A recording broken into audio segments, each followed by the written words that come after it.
Shalom, selamat malam Jemaat Gereja House of Kana.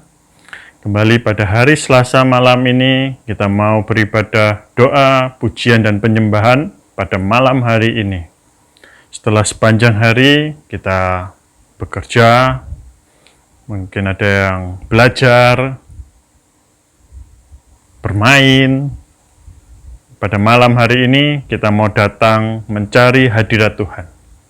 Sebab ketika mencari hadirat Tuhan, Tuhan hadir. Dan Tuhan ada di setiap pujian penyembahan kita. Tuhan akan melawat setiap pada kita. Tuhan akan memberikan jalan keluar.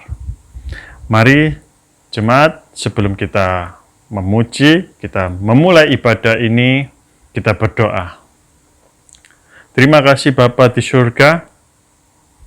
Di dalam nama-Mu Tuhan Yesus Kristus, Allah yang hidup, Allah yang kami sembah, Allah yang kami muliakan, Allah yang kami tinggikan, hanya kepadamu lah kami berseru, dan hanya kepadamu lah kami berserah. Puji syukur terima kasih Bapa, kami boleh ada hingga pada malam hari ini. Kami boleh ada semuanya hanya oleh karena Engkau, Tuhan yang menyertai, Tuhan yang memberkati, Tuhan yang menuntun setiap pada kami, hingga kami boleh ada hingga pada malam hari ini. Terima kasih Bapa. Dan pada malam hari ini kami mau memberi yang terbaik. Pujian penyembahan kami, hidup kami kepadamu. Urapi setiap pada kami Bapa. Dan urapan-Mu turun atas gereja-Mu House of Kana. Urapi setiap pada kami Bapa. Terima kasih Bapa. Engkau layakkan pujian penyembahan setiap pada kami, boleh menjadi dupa yang harum di hadapan-Mu. Terima kasih, hanya di dalam nama-Mu Tuhan Yesus Kristus. Haleluya. Amin.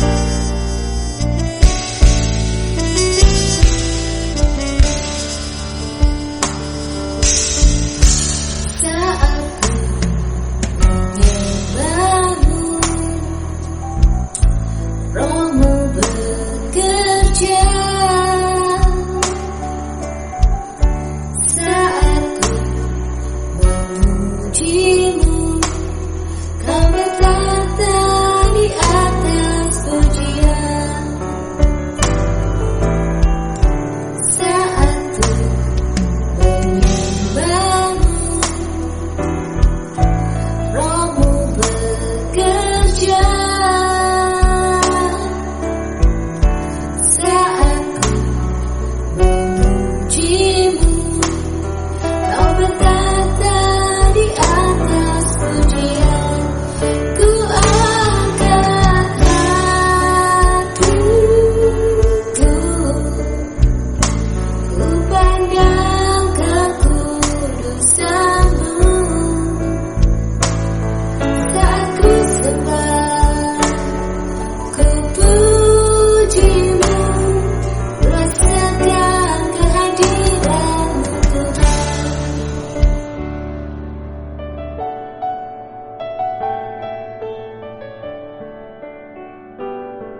memandang kekudusan-Mu, saat ku sembah, ku puji-Mu, ku rasakan kehadiran-Mu Tuhan. Ku anggap hatiku, ku pandang kekudusan-Mu, saat ku sembah, ku puji-Mu, ku rasakan kehadiran-Mu Tuhan. Ku rasakan kehadiran-Mu Tuhan. Ku rasakan kehadiran-Mu Tuhan.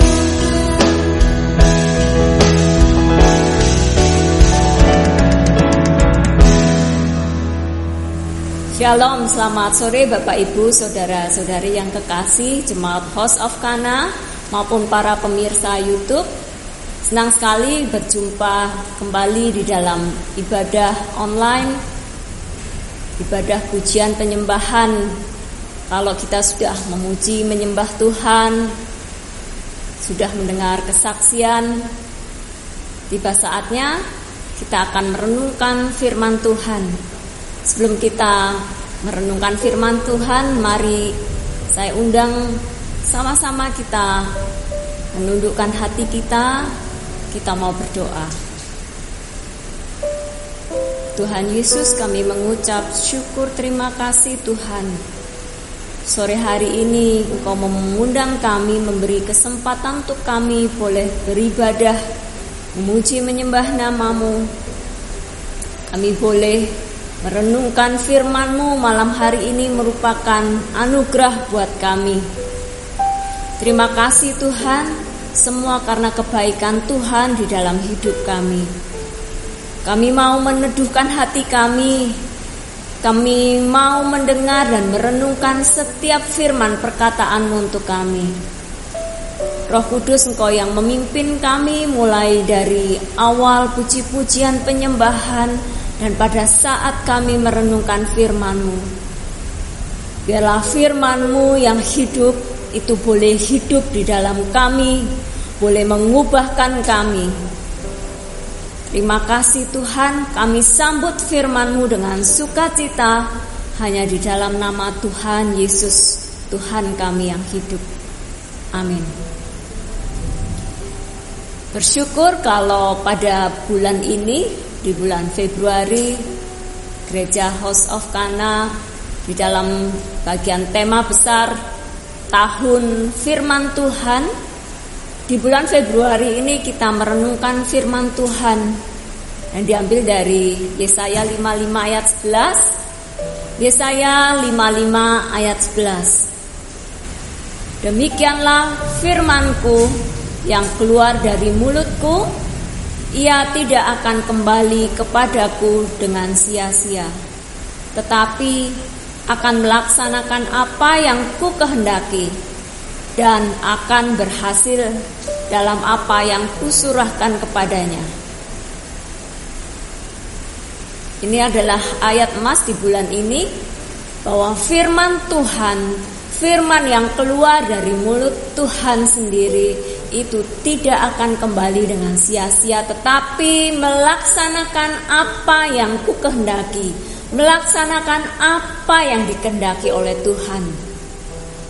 Firman Tuhan yang mengerjakan, firman Tuhan yang tidak pernah kembali dengan sia-sia.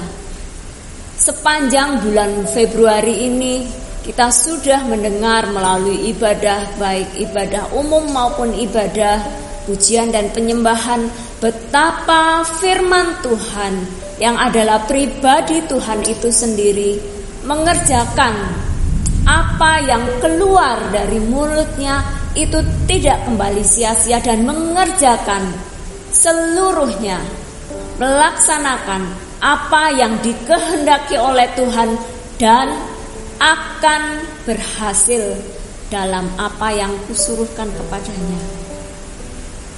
Sungguh firman Tuhan itu tidak pernah kembali dengan sia-sia. Firman Tuhan akan mengerjakan sampai berhasil. Setiap apa yang diucapkan, yang keluar dari mulut Tuhan, itu akan mengerjakan. Tidak pernah kembali dengan sia-sia dan akan berhasil di dalam setiap apa yang kuperintahkan. Kuasa firman, perkataan Tuhan yang keluar dari mulut Tuhan sendiri, itu yang akan berhasil. Kuasa firman, perkataan Tuhan yang keluar diucapkan oleh Tuhan sendiri, itu semua yang tidak akan kembali dengan sia-sia. Kalau kita membaca di dalam setiap firman, setiap perenungan firman mulai dari perjanjian lama, perjanjian baru, kita melihat bahwa setiap firman Tuhan, setiap perkataan Tuhan yang diucapkan oleh Tuhan, baik melalui hambanya, para nabi-nabinya, ya, baik oleh Tuhan sendiri, melalui Tuhan Yesus, melalui rasul-rasulnya, melalui murid-muridnya, semua terjadi, semua tidak kembali dengan sia-sia. Kita mengamini pada saat kita membaca, merenungkan firman Tuhan bahwa setiap perkataan yang diucapkan Tuhan itu pasti berhasil.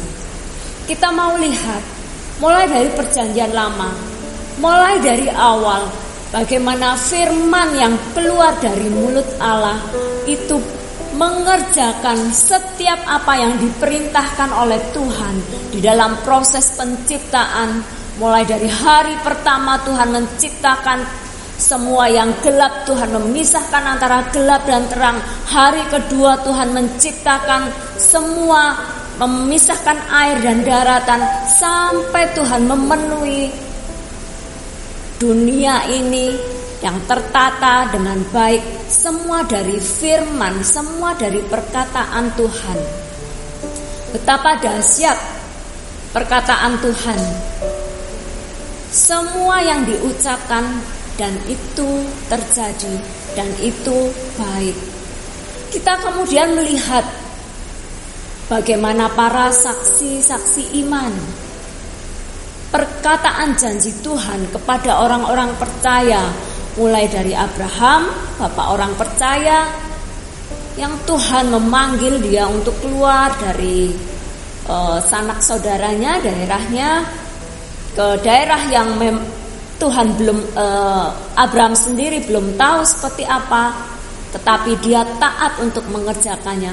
Dan janji Tuhan untuk menjadikan keturunan Abraham itu akan banyak sekali seperti pasir di laut dan bintang-bintang.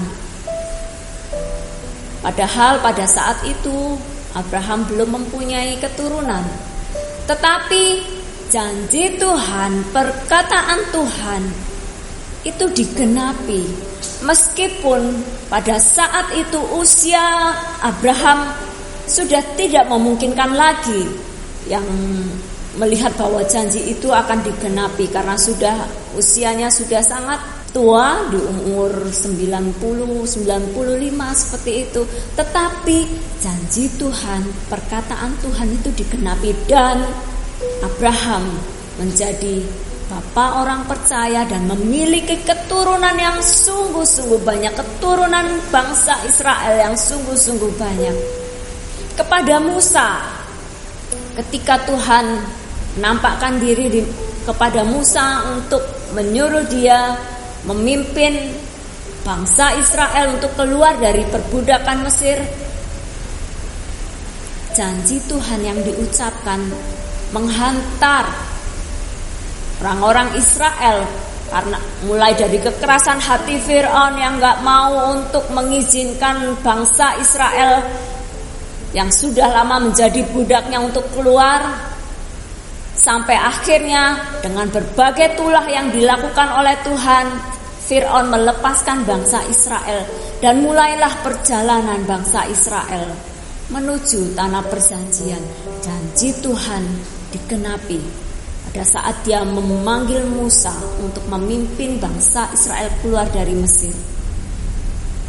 Satu lagi, janji Tuhan kepada Daud, raja yang paling besar di Israel, ya. Bagi bangsa Israel, Raja Daud adalah raja yang terbesar. Ya. Janji Tuhan kepada Daud mulai dari dia dipilih, diurapi oleh Samuel. Kemudian ketika Daud pada usianya yang ke-30 tahun, dia menjadi raja mula-mula di kerajaan Yehuda, kemudian menjadi raja di seluruh kerajaan di Israel. Dia berkuasa menjadi raja yang paling besar selama 40 tahun. Raja Daud memerintah kerajaan Israel, dan janji Tuhan untuk Daud, ya, ada di 2 Samuel 7 mengenai janji Tuhan kepada keluarga dan kerajaan Daud.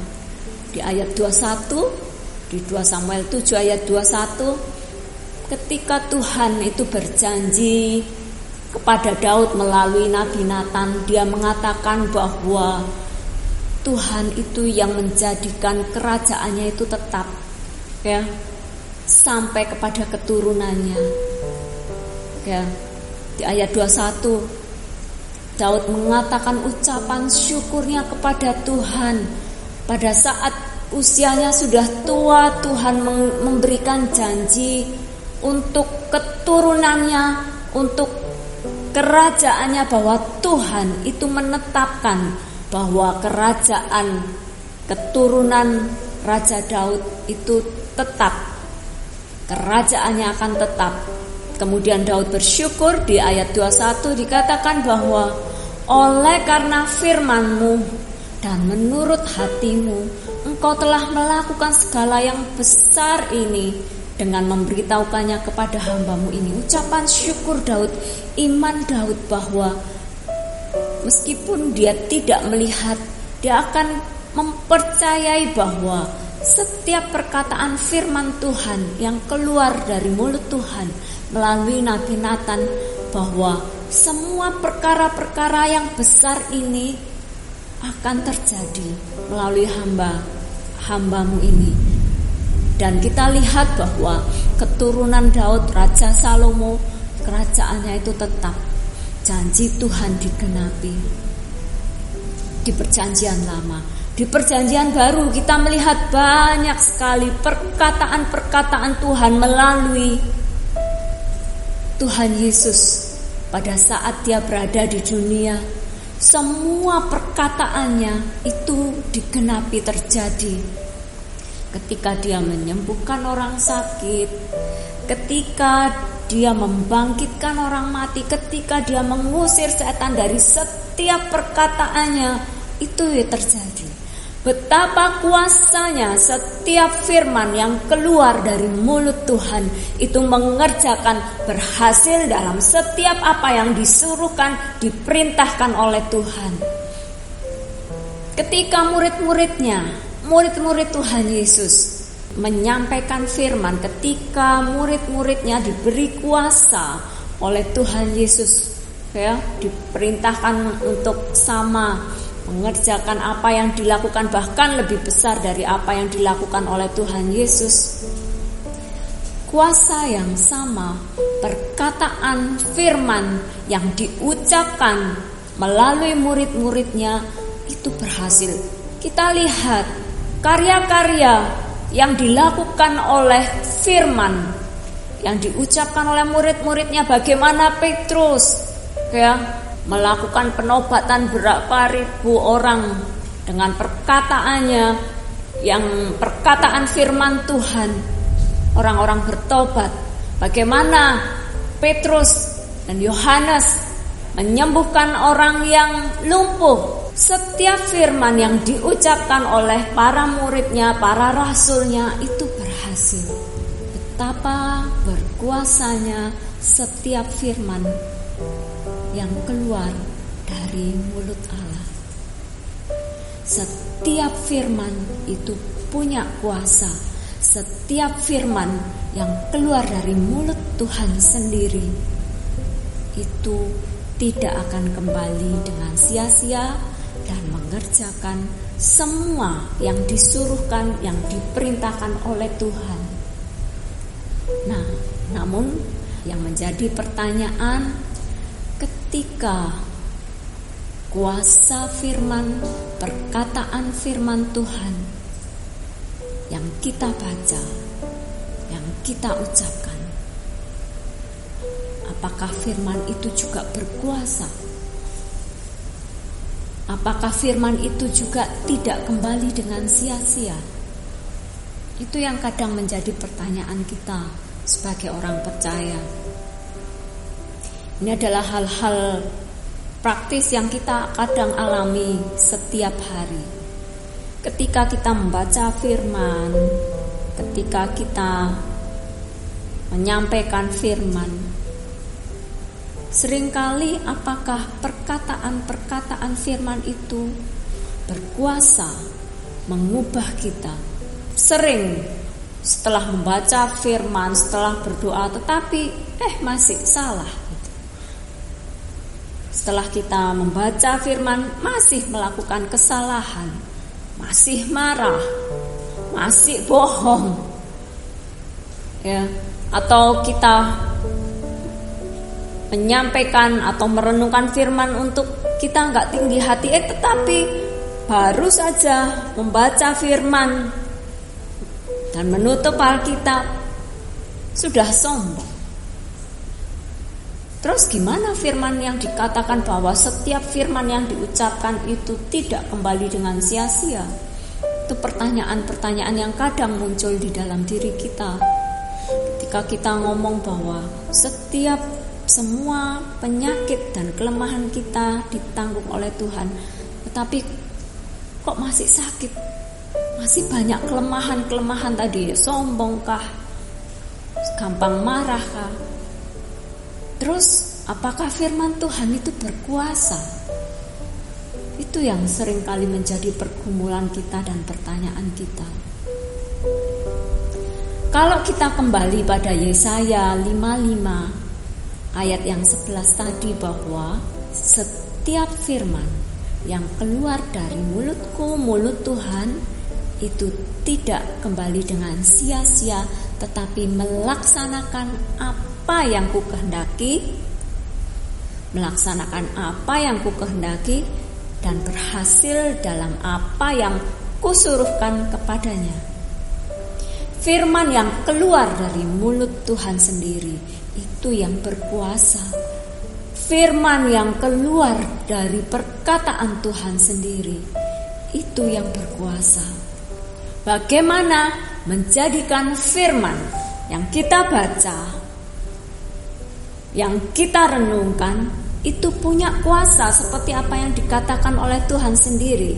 Yang pertama, kita harus lakukan, kita harus ingat bahwa firman Tuhan hanya firman Tuhan yang diucapkan oleh Tuhan sendiri. Itu yang penuh kuasa. Kalau kita membaca tanpa kita tahu, tanpa kita menghormati bahwa firman yang kita baca itu adalah perkataan Tuhan, tanpa kita menyadari bahwa firman yang disampaikan itu adalah perkataan-perkataan Tuhan sendiri, firman itu akan sia-sia. Firman itu akan menjadi seperti cerita saja, seperti buku-buku lain yang kita baca. Tidak ada kuasa untuk mengubah, tidak ada kuasa yang menghidupkan di dalam firman. Pertanyaannya adalah, apakah kita pada saat kita membaca firman, merenungkan firman itu, menyadari bahwa firman itu adalah perkataan Tuhan dan pribadi Tuhan? Bagaimana kita ini menyadari bahwa firman yang kita baca itu adalah pribadi Tuhan sendiri? Di Yohanes yang kita baca, Yohanes 1 ayat 14, bahwa firman itu telah menjadi manusia. Itu yang kita renungkan, bahwa firman itu adalah perkataan Tuhan dan pribadi Tuhan. Nah, kemudian pertanyaannya lagi, bagaimana aku bisa menjadikan firman itu yang aku baca, yang aku renungkan itu adalah pribadinya Tuhan. Bagaimana firman yang aku baca itu tidak hanya menjadi sejarah, menjadi cerita, atau perkataan yang kita baca terus lupa, tapi itu jadi pribadi Tuhan sendiri yang ada di dalam kita. Yang pertama, apakah kita ini sudah percaya kepada Kristus yang sudah menebus segala dosa kita? Karena firman Kristus itu adalah pribadi Kristus. Kalau kita ini percaya bahwa Tuhan Yesus itu adalah Tuhan yang sudah menebus kita dari segala dosa kesalahan kita, dan Dia menjadi Tuhan atas diri kita, yang menyelamatkan kita. Karena kita ini semua adalah manusia ini sudah berdosa, gak ada kemuliaan Tuhan. Hanya karena kasih karunia-Nya dan anugerahnya saja yang dikerjakan di atas kayu salib, itu yang menyelamatkan kita. Dan Tuhan, Sang Firman itu menjadi Tuhan di dalam diri kita. Karena itu saudara-saudara, jika saudara-saudara belum menjadikan Tuhan Yesus menjadi juru selamatmu yang mengampuni segala dosa dan kesalahanmu, mari datang padanya, datang kepada Tuhan. Karena kita gak bisa menolong diri kita sendiri.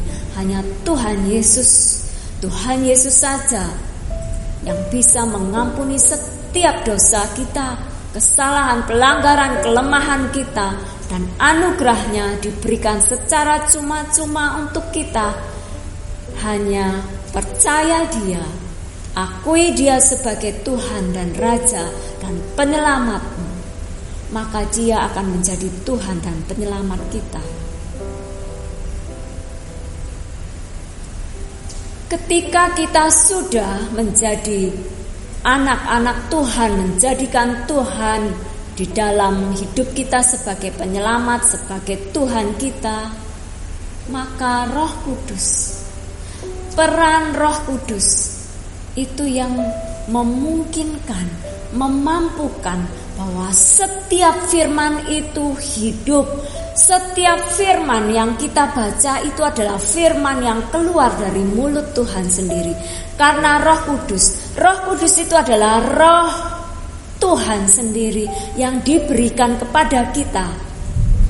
Mari sama-sama kita mau membaca, kita mau merenungkan apa yang dikatakan oleh Tuhan Yesus tentang Roh Kudus. Di Yohanes pasal 16 mulai dari ayat 4b. Ini adalah perkataan Tuhan Yesus ketika Dia akan pergi. Dia menceritakan kepada murid-muridnya bahwa tiba saatnya Dia akan kembali kepada Bapa yang sudah mengutusnya. Dan Dia mengatakan tentang Roh Kudus. Mari sama-sama kita baca di Yohanes pasal 16 di ayat 4b. Hal ini tidak kukatakan kepadamu dari semula, karena selama ini aku masih bersama-sama dengan kamu. Di ayat yang kelima, tetapi sekarang aku pergi kepada Dia yang telah mengutus aku, dan tiada seorang pun di antara kamu yang bertanya kepadaku, kemana engkau pergi? Ayat 6, tetapi karena aku mengatakan hal itu kepadamu, sebab itu hatimu berduka cita. Ayat yang ketujuh, namun benar yang kukatakan ini kepadamu adalah lebih berguna bagi kamu jika aku ini pergi. Sebab jikalau aku tidak pergi, penghibur itu tidak akan datang kepadamu. Tetapi jikalau aku pergi, aku akan mengutus Dia kepadamu.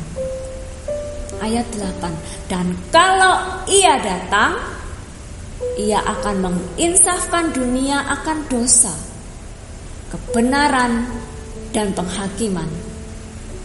akan dosa karena mereka tetap tidak percaya kepadaku, akan kebenaran karena aku pergi kepada Bapa dan kamu tidak melihat aku lagi, akan penghakiman karena penguasa dunia ini telah dihukum. Masih banyak hal yang harus kukatakan kepadamu, tetapi sekarang kamu belum dapat menanggungnya. Tetapi, ayat 13, tetapi apabila ia datang, yaitu Roh kebenaran, ia akan memimpin kamu ke dalam seluruh kebenaran. Sebab ia tidak berkata-kata dari dirinya sendiri, tetapi segala sesuatu yang didengarnya itulah yang dikatakannya, dan ia akan memberitakan kepadamu hal-hal yang akan datang. Ayat 14, ia akan memuliakan aku sebab ia akan memberitakan kepadamu apa yang diterimanya daripadaku. Ayat 15, segala sesuatu yang Bapa punya adalah aku punya. Sebab itu aku berkata, ia akan memberitakan kepadamu apa yang diterimanya daripadaku. Inilah perkataan Tuhan Yesus tentang Roh kebenaran, tentang Roh Kudus. Ketika itu Tuhan Yesus menceritakan kepada murid-muridnya pada saat dia akan mengalami penderitaan, mengalami sengsara salib. Tuhan Yesus menyampaikan itu kepada murid-muridnya bahwa akan lebih baik, akan lebih berguna jika aku pergi kepada Bapa. Murid-muridnya ini diceritakan tentang kesengsaraan Kristus, terus Tuhan akan pergi kepada Bapa. Semua pada nggak bertanya, Tuhan kau itu mau kemana, mau pergi kemana? Nggak ada yang bertanya seperti itu kan. Dikatakan tadi, engkau nggak ada seorang pun di antara kamu yang tanya kepadaku, kemana engkau pergi? Murid-muridnya belum tahu, nggak tahu gitu ya. Meskipun murid-murid itu setiap hari bersama dengan Tuhan, dia melihat karya-karya Tuhan, dia menyembuhkan, dia membangkitkan orang mati, tetapi Tuhan sebagai Mesias, Tuhan yang diutus oleh Bapa, tidak semua murid-muridnya itu sudah tahu dan percaya. Pada saat Tuhan menyatakan bahwa dia akan mengalami sengsara, kemudian dia akan disalib, mati 3 hari dan dibangkitkan kembali kepada Bapa, murid-muridnya nggak dan nggak bertanya-tanya kemana gitu Tuhan.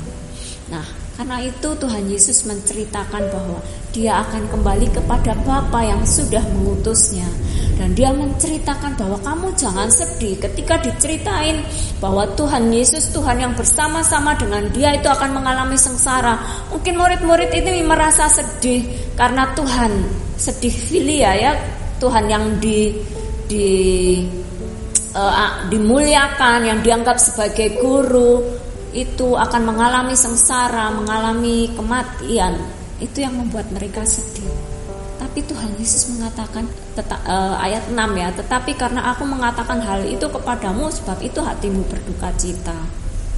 Murid-muridnya sedih karena kehilangan Tuhan, kehilangan rabi, gurunya seperti itu. Tapi dia masih gak mengerti bahwa Tuhan itu kembali kepada Bapa. Tapi di ayat 7 ini yang benar kita harus sama-sama renungkan bahwa betapa Roh kebenaran, ini yang dikatakan oleh Tuhan Yesus tentang Roh Kudus, Roh kebenaran yang juga diberikan itu kepada kita. Tuhan mengatakan bahwa lebih berguna kalau aku ini pergi kepada Bapa, sebab jikalau aku gak pergi, penghibur itu gak akan datang kepadamu. Kalau Tuhan Yesus gak pergi, gak ada penghibur. Nah, karena itu Tuhan sendiri mengatakan lebih berguna kalau aku pergi, karena penghibur itu akan datang kepadamu. Ya, karena aku yang mengutus dia kepadamu. Karena Tuhan Yesus yang mengutus Roh Kudus, Roh kebenaran itu kepada kita. Saat ini setelah kita tahu bahwa Tuhan itu yang menyelamatkan kita, Dia Tuhan Juru Selamat kita. Dia mengutus, Dia memerintahkan Roh Kudus, yaitu Roh-Nya untuk datang kepada kita, yaitu Roh kebenaran. Roh kebenaran, Roh yang Tuhan katakan apa? Kalau Ia datang, Roh kebenaran itu akan menginsafkan dunia akan dosa. Dosa karena apa? Mereka itu gak percaya bahwa aku ini Tuhan, aku ini yang diutus oleh Bapa untuk menebus segala dosamu. Roh Kudus itu yang bisa menobatkan orang, menginsafkan orang bahwa dia ini perlu Tuhan, dia manusia ini perlu Tuhan yang bisa menebus dari segala dosa, kelemahannya. Roh Kudus itu yang menginsafkan. Roh Kudus, Roh kebenaran itu juga yang akan menyatakan kebenaran. Kebenaran tentang apa? Kebenaran bahwa Tuhan Yesus itu sudah berada bersama-sama dengan Bapa, menyediakan tempat untuk kita bersama-sama dengan Dia. Itulah kebenaran bahwa Tuhan Yesus itu menyiapkan tempat untuk kita. Anak-anaknya yang percaya, di rumah Bapakku itu banyak tempat tinggal. Itu adalah kebenaran, dan Roh Kudus saja yang mampu menyatakan kebenaran itu di dalam kita manusia, bahwa kita ini nanti bersama-sama dengan Kristus, karena Kristus sendiri itu sudah kembali kepada Bapa dan menyiapkan rumah. Di rumah Bapa itu banyak tempat tinggal. Di mana Kristus ada, kita ada. Hanya Roh Kudus saja yang bisa menyampaikan kebenaran itu dan menyadarkan kita akan kebenaran itu. Dan kalau kebenaran, Roh kebenaran itu ada, Dia menyatakan penghakiman. Hanya Roh Kudus saja yang bisa menyatakan bahwa penghakiman apa? Penghakiman bahwa penguasa dunia itu sudah dihakimi. Ya, penguasa dunia itu sudah dihakimi. Ya. Di ayat 11 menyadarkan akan penghakiman, karena penguasa dunia ini telah dihukum. Tanpa Roh Kudus kita nggak tahu. Kita nggak tahu bahwa penguasa dunia, yaitu iblis, itu sudah dihakimi, sudah dihukum oleh Kristus. Kita akan terus menjadi victim, menjadi korban. Tanpa Roh Kudus yang menyatakan bahwa penguasa dunia itu sudah dihukum. Hanya Roh Kudus saja yang bisa menyatakan di dalam diri kita bahwa penguasa dunia itu sudah dihukum. Tidak ada lagi yang kita sebagai anak-anak Tuhan tunduk di dalam penguasa dunia, yaitu kuasa dosa. Tetapi hanya oleh Roh Kudus itu yang menyadarkan betapa kita menjadi anak-anak yang penuh kuasa, karena penghakiman itu sudah dilakukan oleh Tuhan. Penguasa itu sudah dikalahkan, penguasa dunia sudah dikalahkan, dan kita sebagai anak-anaknya hidup berkemenangan, bebas, merdeka. Hanya Roh Kudus saja. Dan dikatakan di ayat 12, masih banyak hal yang harus kukatakan kepadamu, tetapi sekarang kamu belum dapat menanggungnya. Masih banyak yang dikatakan oleh Tuhan di dalam firman-Nya, dan itu yang akan diucapkan oleh Roh Kudus kepada kita pada saat kita dengan percaya, dengan iman, percaya bahwa firman itu adalah perkataan Tuhan. Roh Kudus itu yang menyampaikan firman perkataan Tuhan itu, sehingga firman itu adalah benar, firman perkataan yang keluar dari mulut Allah sendiri, yang keluar dari Roh Kudus sendiri. Itu yang akan bekerja, itu yang akan berhasil, itu yang tidak akan kembali dengan sia-sia. Hanya Roh Kudus saja yang bisa menghidupi firman ini menjadi perkataan Tuhan yang keluar dari mulut Tuhan untuk kita. Karena itu pentingnya Roh Kudus buat hidup kita. Pentingnya Roh Kudus hidup untuk kita. Dan kabar baiknya adalah bahwa Roh Kudus itu sudah diberikan kepada kita. Firman-Nya mengatakan, kalau engkau menerima Kristus sebagai Tuhan dan Juru Selamatmu, maka Roh kebenaran itu akan kuperintahkan untuk datang kepadamu, dan itu tinggal di dalam kita. Tugas kita apa?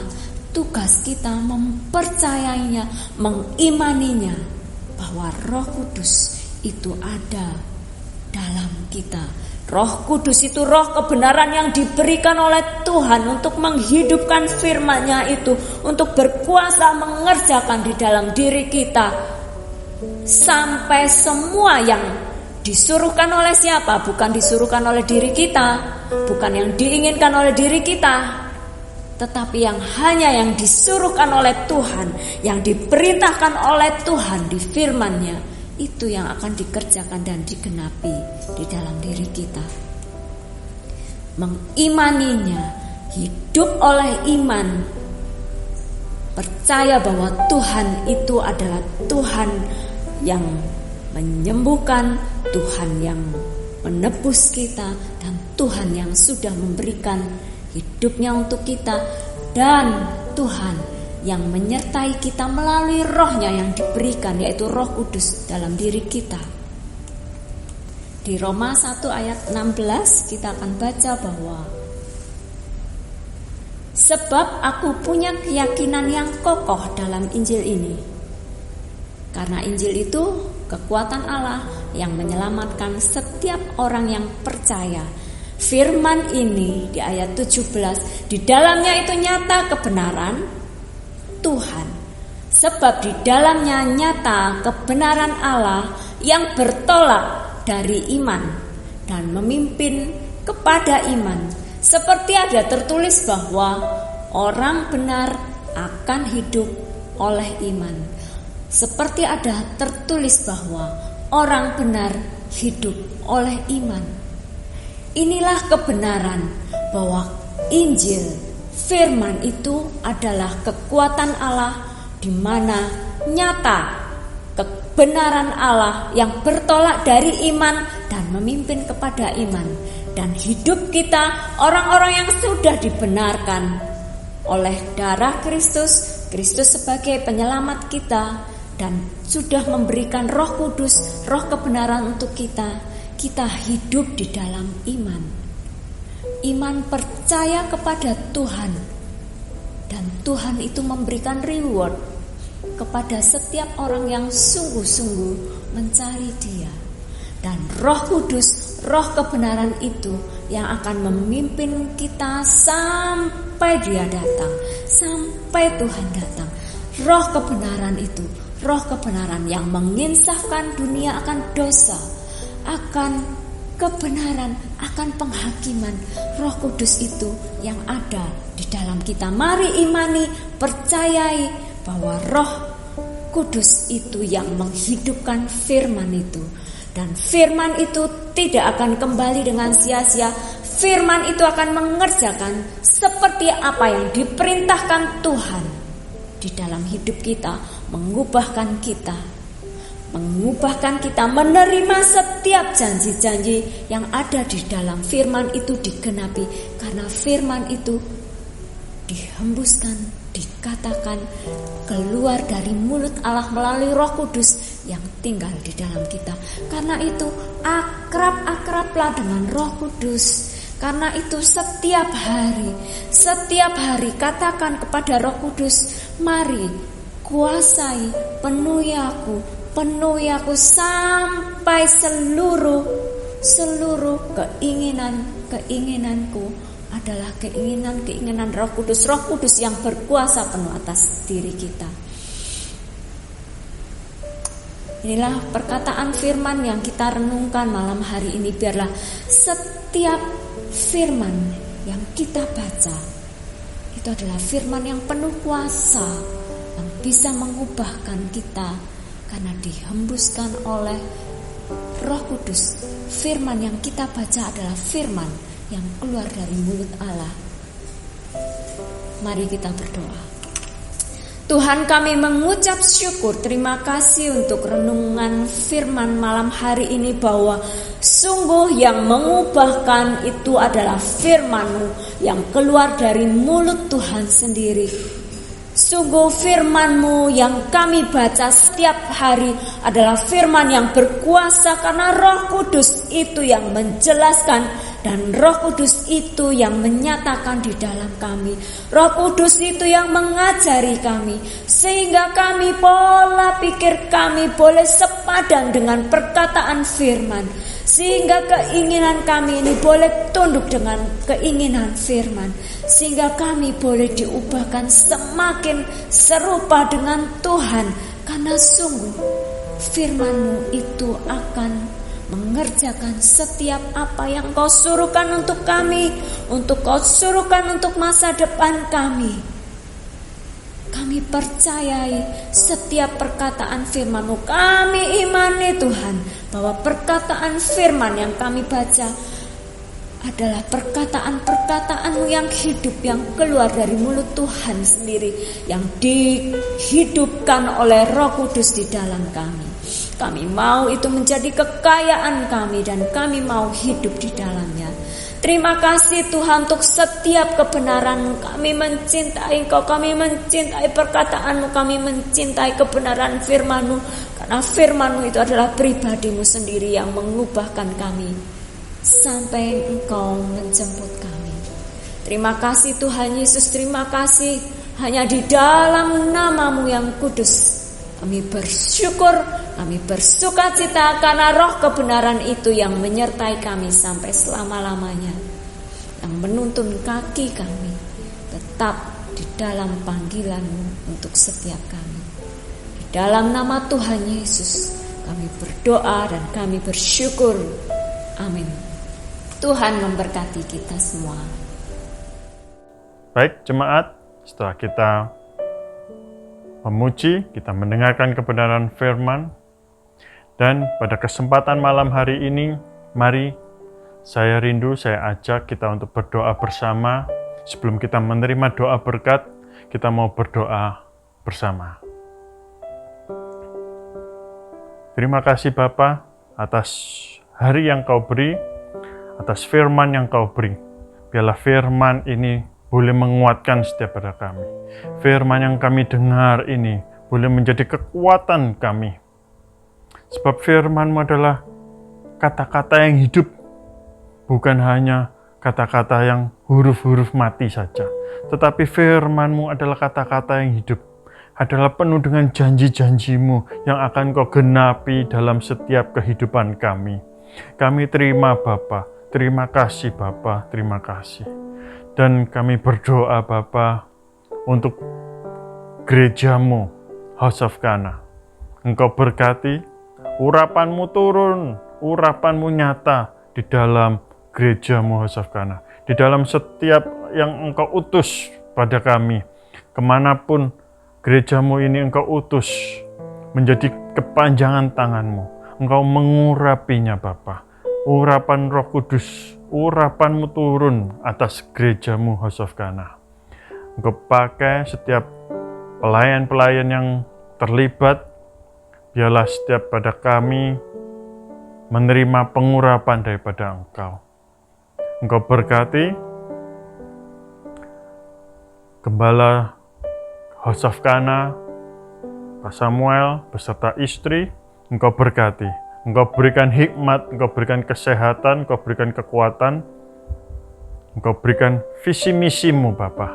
Engkau berikan visi misi-Mu untuk penjangkauan jiwa-jiwa. Terima kasih Bapa. Engkau juga berkati setiap jemaat-Mu Bapa. Terima kasih Bapa. Dan kami juga berdoa untuk negeri kami, bangsa Indonesia ini Bapa. Biarlah di dalam kekuatan tangan-Mu, di dalam perlindungan-Mu, di dalam penyertaan-Mu selalu. Engkau berkati Bapa, Engkau lindungi, Engkau berkati, Engkau jauhkan dari segala yang jahat, Engkau jauhkan dari segala apapun Tuhan, bencana yang ada sekalipun, Engkau melindungi setiap umat-Mu Bapa. Engkau berkati, Engkau lindungi Bapa. Terima kasih Bapa, Engkau berkati, Engkau lindungi pemimpin presiden kami, Bapak Joko Widodo beserta wakil, beserta jajaran tim kabinet yang ada. Engkau lindungi, Engkau berkati. Engkau berikan hikmat-Mu di dalam menjalankan mandat daripada rakyat Indonesia ini. Engkau berikan kekuatan, Engkau berikan kesehatan, Engkau berikan hikmat-Mu Bapa. Terima kasih Bapa, terima kasih. Engkau juga berkati setiap gereja-gereja-Mu yang ada di negeri Indonesia ini Bapa. Engkau berkati, Engkau lindungi, Engkau berkati. Biarlah pengurapan-Mu turun atas Indonesia. Terima kasih Bapa, terima kasih. Engkau juga berkati setiap jemaat-Mu Bapa. Jemaat-Mu, anak-anak-Mu Bapa. Engkau lindungi, Engkau berkati. Terima kasih Bapa, terima kasih. Terima kasih Bapa. Mari jemaat kasih Tuhan, mari kita angkat tangan. Terimalah pengurapan daripada Allah Bapa, pengampunan dosa di dalam Anaknya yang tunggal, di dalam nama Tuhan Yesus Kristus. Dan terimalah pengurapan Roh Kudus turun atasmu, atas kehidupanmu, atas keluargamu, atas pekerjaanmu, atas pendidikanmu, atas hari-harimu, atas masa depanmu. Terimalah di dalam nama Tuhan Yesus Kristus. Terima kasih Bapa. Kami terima semuanya itu daripada Engkau. Di dalam nama Tuhan Yesus Kristus. Haleluya. Amin.